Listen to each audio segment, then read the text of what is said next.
क्या आप लोगों को पता है हमारे देश में एक ज्वाला देवी मंदिर भी स्थित है, जहां पर एक प्राकृतिक ज्योत चल रही है। तो दोस्तों वीडियो पूरा जरूर देखें। चलिए शुरू करते हैं। हिमाचल प्रदेश में देश के करोड़ों हिंदुओं की आस्था के केंद्र ज्वाला देवी मंदिर में जल रही प्राकृतिक ज्योति का रहस्य वैज्ञानिक इतने सालों बाद भी नहीं खोज पाए हैं।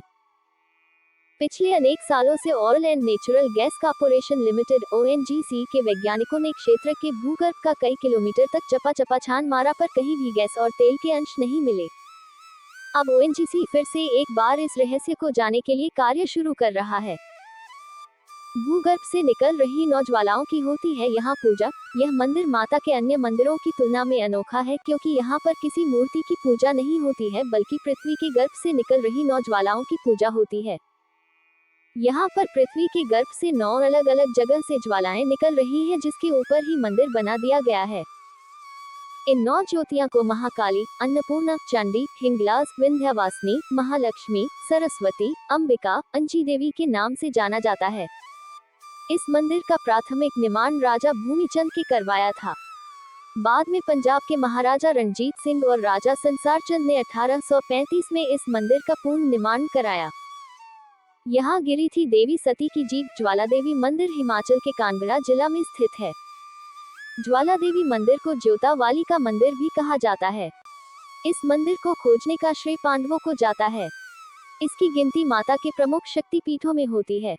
मान्यता है यहाँ देवी सती की जीभ गिरी थी। अकबर ने ज्योति को बुझाने के लिए खुदवा दी थी नहर। इस जगह के बारे में एक कथा अकबर और माता के परम भक्त ध्यानु भगत से जुड़ी है। हिमाचल के नादौन ग्राम निवासी माता का एक सेवक ध्यानु भक्त 1000 यात्रियों सहित माता के दर्शन के लिए जा रहा था। इतना बड़ा दल देखकर बादशाह के सिपाहियों ने चांदनी चौक दिल्ली में उन्हें रोक लिया और अकबर के दरबार में ले जाकर ध्यानु भक्त को पेश किया। बादशाह ने पूछा, तुम इतने आदमियों को साथ लेकर कहाँ जा रहे हो?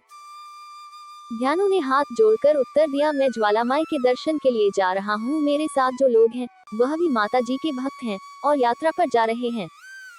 अकबर ने सुनकर कहा, ये ज्वालामाई कौन है और वहां जाने से क्या होगा? ध्यानु भक्त ने उत्तर दिया, महाराज, ज्वालामाई संसार का पालन करने वाली माता है। वे भक्तों के सच्चे हृदय से की गई प्रार्थनाएं स्वीकार करती हैं। उनका प्रताप ऐसा है, उनके स्थान पर बिना तेल बत्ती की ज्योति जलती रहती है। हम लोग प्रतिवर्ष उनके दर्शन जाते हैं। अकबर ने कहा, अगर तुम्हारी बंदगी पाक है तो देवी माता जरूर तुम्हारी इज्जत रखेगी। अगर वह तुम जैसे भक्तों का ख्याल न रखे तो फिर तुम्हारी इबादत का क्या फायदा? या तो वह देवी ही यकीन के काबिल नहीं, या फिर तुम्हारी इबादत झूठी है।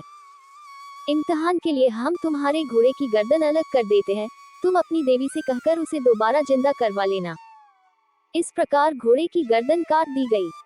ध्यानु भक्त ने कोई उपाय न देखकर बादशाह से 1 माह की अवधि तक घोड़े के सिर व धड़ को सुरक्षित रखने की प्रार्थना की।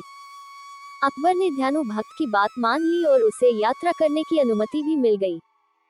बादशाह से विदा होकर ध्यानु भक्त अपने साथियों सहित माता के दरबार में जा उपस्थित हुआ। स्नान पूजन आदि करने के बाद रात भर जागरण किया। प्रातःकाल आरती के समय हाथ जोड़कर ध्यानु ने प्रार्थना की कि मातेश्वरी, आप अंतर्यामी हैं। बादशाह मेरी भक्ति की परीक्षा ले रहा है। मेरी लाज रखना। मेरे घोड़े को अपनी कृपा व शक्ति से जीवित कर देना। कहते हैं कि अपने भक्त की लाज रखते हुए मां ने घोड़े को फिर से जिंदा कर दिया। ये सब कुछ देखकर बादशाह अकबर हैरान हो गया। उसने अपनी सेना बुलाई और खुद मंदिर की तरफ चल पड़ा। वहां पहुंचकर फिर उसके मन में शंका हुई। उसने अपनी सेना से पूरे मंदिर में पानी डलवाया, लेकिन माता की ज्वाला बुझी नहीं। तब जाकर उसे मां की महिमा का यकीन हुआ और उसने 1.25 मन 50 किलो सोने का छतर चढ़ाया।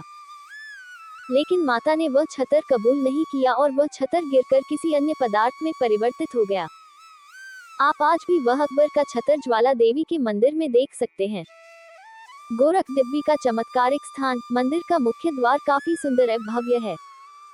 मंदिर में प्रवेश के साथ ही बाएं हाथ पर अकबर नहर है। इस नहर को अकबर ने बनवाया था।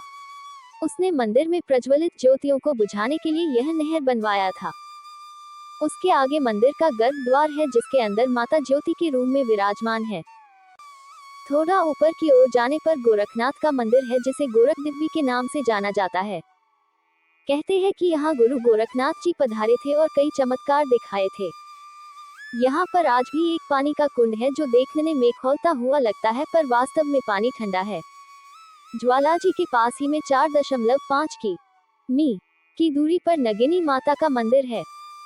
इस मंदिर में जुलाई और अगस्त के माह में मेले का आयोजन किया जाता है। 5 मी की दूरी पर रघुनाथ जी का मंदिर है जो राम, लक्ष्मण और सीता को समर्पित है। इस मंदिर का निर्माण पांडवों द्वारा कराया गया था।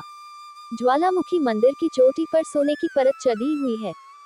बादशाह अकबर के बाद ओएनजीसी जुटी है रहस्य जानने में। भारत के आजाद होने के बाद इस मंदिर में ज्वाला निकलने के रहस्य को जानने के लिए हमारे देश के वैज्ञानिकों ने प्रयास शुरू किए। 1959 से oil and natural gas corporation limited Jwala Devi व इसके आसपास के क्षेत्रों में कुएं खोदकर इस कार्य में जुटी हुई है।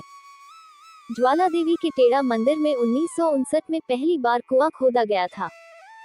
उसके बाद 1965 में सुरानी में, बगी, बंडोल, कीना, लंज, सुरानी व कालीधार के जंगलों में खुदाई की गई थी। चमत्कारिक है ज्वाला। पृथ्वी के गर्भ से इस तरह की ज्वाला निकला वैसे कोई आश्चर्य की बात नहीं है, क्योंकि पृथ्वी की अंदरूनी हलचल के कारण पूरी दुनिया में कहीं ज्वाला कहीं गर्म पानी निकलता रहता है। कहीं कहीं तो बाकायदा पावर हाउस भी बनाए गए हैं जिनसे बिजली उत्पादित की जाती है। लेकिन यहाँ पर ज्वाला प्राकृतिक न होकर चमत्कारिक है, क्योंकि अंग्रेजी काल में अंग्रेजों ने अपनी तरफ से पूरा जोर लगा दिया कि जमीन के अंदर से निकलती ऊर्जा का इस्तेमाल किया जाए। लेकिन लाख कोशिश करने पर भी वे इस ऊर्जा को नहीं ढूंढ पाए। वही अकबर लाख कोशिशों के बाद भी इसे बुझा न पाए। ये दोनों बातें ये सिद्ध करती है कि यहाँ ज्वाला चमत्कारी रूप से ही निकलती है, ना कि प्राकृतिक रूप से। नहीं तो आज यहाँ मंदिर की जगह मशीनें लगी होती और बिजली का उत्पादन होता।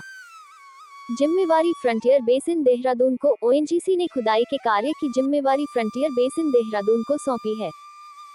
इस मर्तबा कंपनी जिन ड्रिलिंग मशीनों को असेंबल कर रही है वह भूमि के नीचे 8000 मीटर तक खुदाई करने में सक्षम है। ओएनजीसी के ड्रिलिंग इंचार्ज सतविंद्र सिंह ने बताया कि यहाँ पर तेल के स्रोत के संकेत मिलते हैं तो क्षेत्र की तस्वीर बदल जाएगी। क्या कहते हैं कंपनी के महानिदेशक फ्रंटियर बेसिन देहरादून के महानिदेशक डा डी.के. श्रीवास्तव ने बताया कि इसके लिए प्रदेश सरकार ने ड्रिलिंग को 2 वर्षों की अनुमति प्रदान की है, जिससे प्रदेश में तेल व गैस की खोज के प्रयासों में और तेजी आएगी। उन्होंने बताया कि कंपनी द्वारा हाल ही में ज्वालामुखी के पास सुरानी गांव में ड्रिलिंग की गई थी, जिसमें तेल व गैस के भंडार होने के आसार मिले हैं। वह कंपनी जल्द ही आधुनिक उपकरणों के साथ एक बार फिर यहां संभावनाएं तलाशने पहुंच सकती है। तो दोस्तों, कैसा लगा आज आप लोगों को हमारा वीडियो? आशा करते हैं सभी को पसंद आया होगा। पसंद आया तो हमारे चैनल को सब्सक्राइब जरूर करें।